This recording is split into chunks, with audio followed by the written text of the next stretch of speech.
Paytm payments బ్యాంక్పై RBI చర్య తర్వాత Paytm కష్టాలు తగ్గే సూచనలు కనిపించడం లేదు. అయితే ఈ చర్య అనేక ఇతర కంపెనీలను లాభపెట్టేలా చూస్తోంది. పేటీఎం ఇబ్బందుల నుంచి వారు చాలా ప్రయోజనం పొందుతున్నారు. ఆ కంపెనీలు మరేవో కాదు, ఫోన్ పే, భీమ్ యాప్, గూగుల్ పే. ఇన్నాళ్ళు భారతదేశంలో పేటీఎం ఆధిపత్యం కొనసాగింది.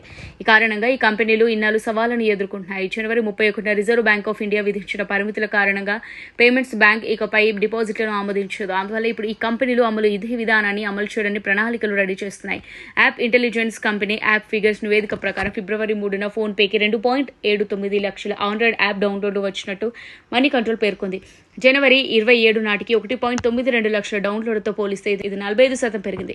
కంపెనీ యాప్ డౌన్లోడ్లు వారంలో 24% పైగా పెరిగాయి. ఇది కాకుండా భీమ్ యాప్ డౌన్లోడ్లు దాదాపు 50% పెరుగుదల నమోదైంది.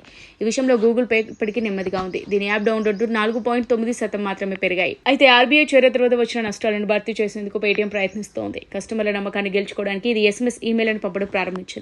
మీ డబ్బు మా వద్ద భద్రంగా ఉందని చెబుతోంది. ఆర్బీఐ నిర్ణయం కారణంగా ఫిబ్రవరి 29 తర్వాత పేటీఎం డిజిటల్ వాలెట్ వ్యాపారాన్ని కొనసాగించలేకపోవచ్చు. RBI Paytm payments bank license ను 197 కమ్యూనికేషన్ కు బదిలీ చేస్తే వారు వ్యాపారాన్ని కొనసాగించవచ్చు.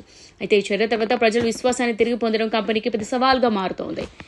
కానీ ఆర్బీఐ చర్య తర్వాత కంపెనీ మార్కెట్ విలువలో $2.3 బిలియన్ భారీ క్షీణత ఉంది. అలాగే దాని మాతృ సంస్థ 197 కమ్యూనికేషన్ షేర్లు దాదాపు 39% పడిపోయాయి.